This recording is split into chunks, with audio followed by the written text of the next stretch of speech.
Today we're going to take a first ride on the Marin Elroy.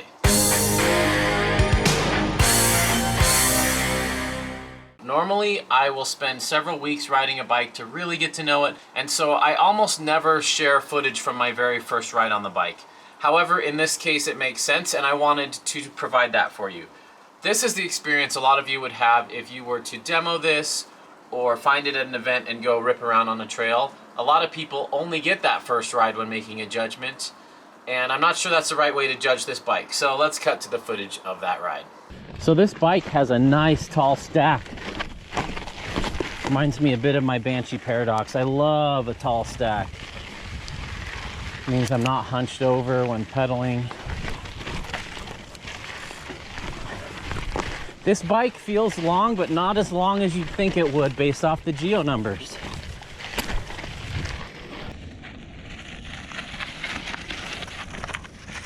Oh, that was a struggle. I am fighting for every inch on these technical climbs, which should not be a surprise. But there are slack bikes like the Cockpit Beefy Max, the Solaris Max, and the Hanzo ESD that are no problem on these climbs. Also, this derailleur is driving me crazy. It feels good pedaling forward, but pedaling backwards, it shifts off. Even just a half pedal to get in the power position is throwing the derailleur off, and it's driving me bonkers. All right, watch this. We're in the 51 tooth, and all I'm gonna do is pedal backwards. It just dropped 1, 2, 3 gears down. That's unacceptable. Now when I go to pedal, it's got to climb all the way back up to the 51 tooth. And it's not just the 51 tooth that's doing that, it's doing that everywhere. I'm disappointed with Shimano drivetrains. So if you sit and spin on this bike, like fire road climbs, and just take it easy, it gets the job done quite well. But when you stand up to get over a technical move, things get weird. I think it's the short stem that does that. A 35 mil stem for me just feels real twitchy. And normally with the slack head angle, you can get away with it. They kind of balance each other out, but I feel like this is a little too short.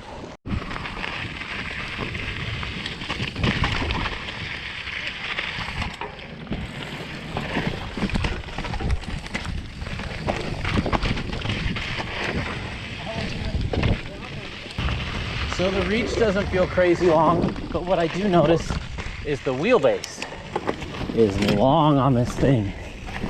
And the cranks are too long. This needs 170s. This is one of the hardest climbs up here.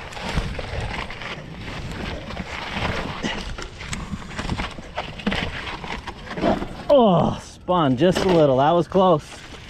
Here goes Cody. Come on, Cody. Yeah.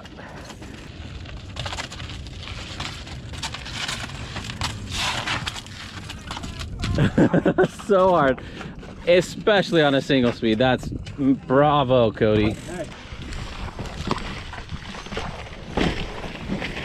Ooh, I'm fighting that front end. So I have a newfound respect for my super tall riding people out there. You know who you are. The wheelbase on this is very noticeable. And obviously taller people ride bigger bikes with a longer and longer and longer wheelbase. This is the first time the wheelbase has held me back.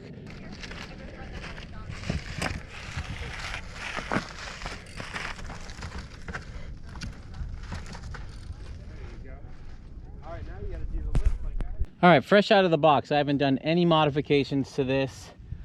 Climbing on long gravel road climbs, that 78-degree seat angle is nice and steep. The effective top tube, the reach to the bars when seated, feels great. It doesn't feel too long. It actually surprised me. I thought this bike was gonna feel super long. Just goes to show you can't measure a bike entirely by geocharts. You gotta throw a leg over it. Climbing on technical, slow speed stuff like this, I'm gonna give it a 4 out of 10. It is not easy. It's the hardest bike I've ridden on that stuff. The front end is super floppy. The wheelbase is super long. The cranks are pedal striking everywhere. This needs some adjustments to work for me. So the jury's still out. This isn't my final review. I need to tweak a few things to the cockpit. I'm gonna throw some shorter cranks on. I think the stem is far too short. It makes the front end twitchy. I think the bars are far too wide. I'm gonna trim the bars down, swap the stem, swap the cranks and see if I can get this a little bit more well-behaved on the climbs. Now, let's face it, this thing isn't built for climbing slow speed technical stuff like this.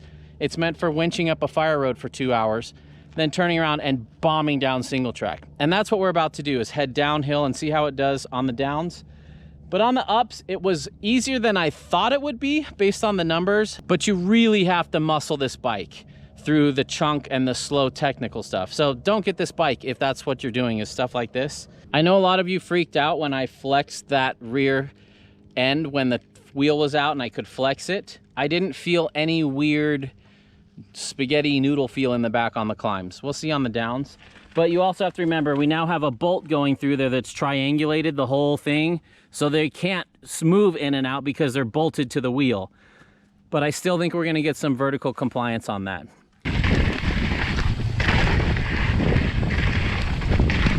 Pretty easy to get on its back wheel thanks to that high stack.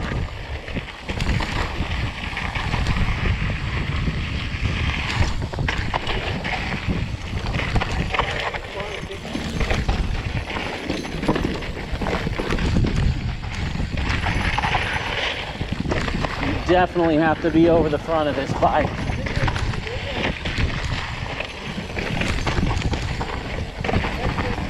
Yeah, you cannot just sit back and stay neutral on this bike. You have to be over the front.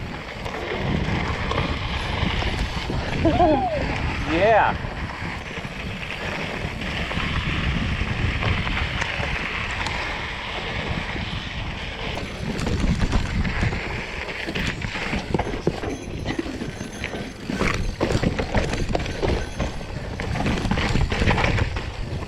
Man, that front end wants to bounce.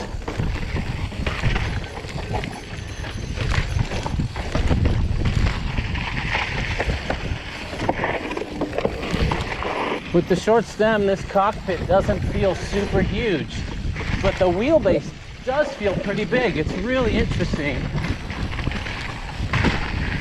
to feel that.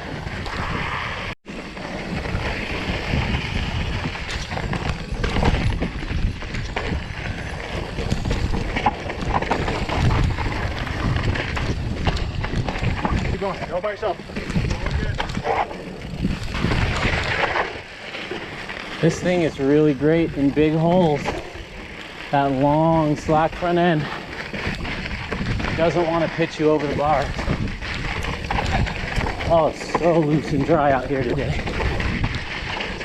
I'm fighting this bike today. I'm not used to it yet. It doesn't feel natural. I think it's the shorter stem and the super wide bars. I have two new geometry theories that I'm learning today. I think a super steep seat angle does not pair well with long cranks. I have a hard time spinning, and I think it's the steep seat angle. 175 cranks are hard for me anyway, but I just feel like I'm chopping wood, and I can't get a smooth spin going at all on these. My other geometry theory is the wider the bars, the slacker the bike feels. This is a theory and I'm experimenting with it, but when I choke up on the bars, it doesn't wander as much. It doesn't feel quite as floppy. And definitely, I've never gotten along with 32 to 35 mil stems. They've always just felt a little short and a little twitchy for me. And you'd think, well, that's crazy. Why would you put a longer stem on a long bike? Well, it pulls you forward and gets the front wheel weighted a little bit more. This is my first ride. This is not a review. These are just my initial impressions. If you were to pick one up off the showroom floor and go riding, what you might feel on your first ride.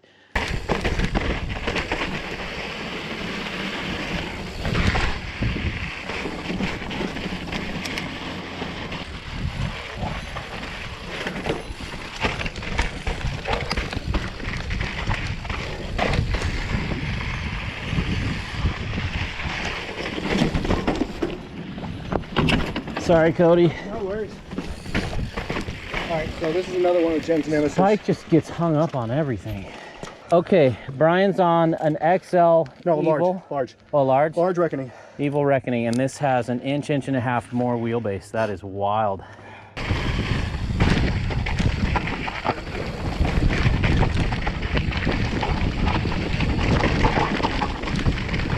Man, it's so loose today.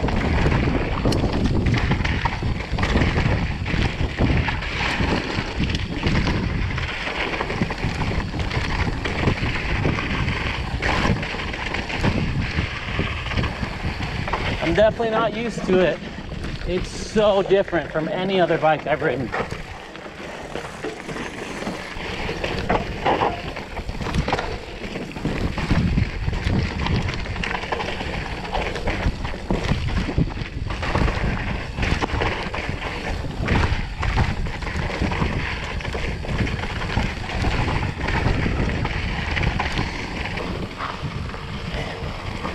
I never really opened it up.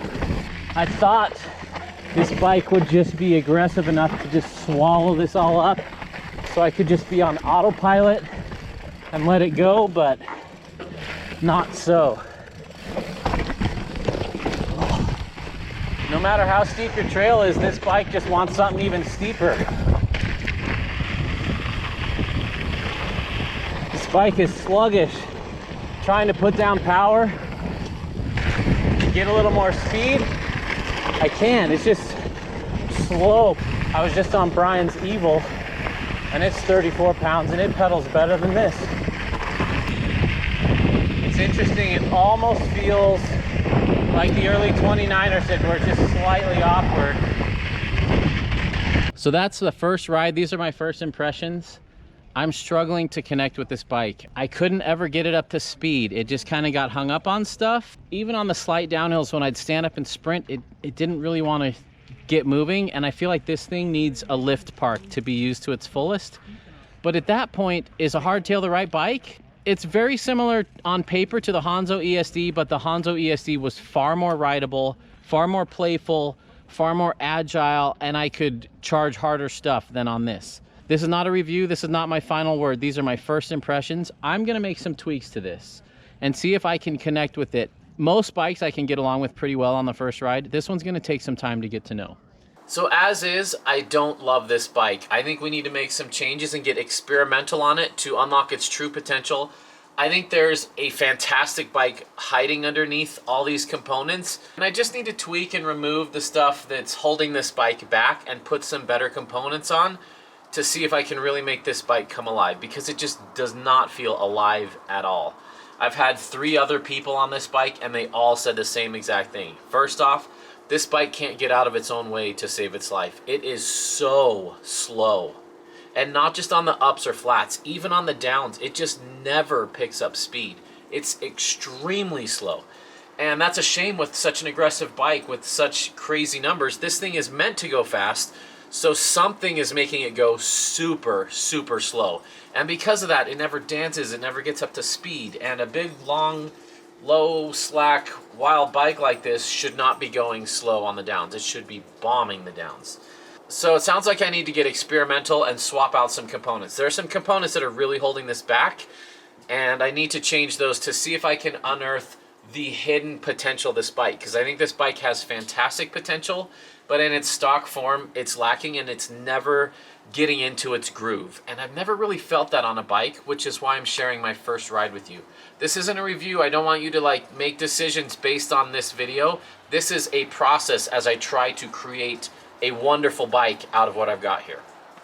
These are 175 cranks, and I have a theory. As seat angles get steeper, it positions us more over the front of the bike, which is great on really steep climbs, because then you're not leaning back, wheeling out. Your weight is ahead of that bottom bracket.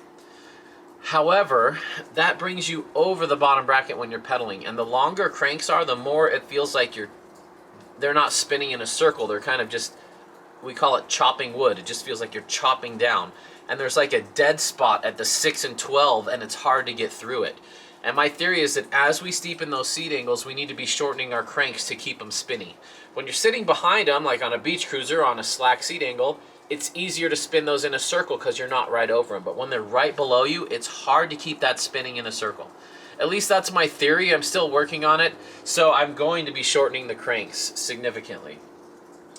Also, this has a 35 mil stem. That's too short for me. A lot of people use stems to size their bike and to size the reach. And with such a long reach on this, I can see why they would put a short stem to keep that reach short. But the way that this steers with that short stem is a little too twitchy and nervous. The shorter your stem, the twitchier a bike becomes. And this bike, you'd think a slack head angle would make it not twitchy and sluggish, but it's actually too short. So I'm going to put a longer stem on it, which seems crazy for those that use stem for reach, because now my reach just got longer. But that longer stem is going to pull me forward so I can weight the front even more, and it's going to calm down the front steering so it's not so twitchy. Also, these bars are insanely long. I'm going to cut them down. That's my fault. I should do that on every bike, but not every demo bike allows me to cut the bars.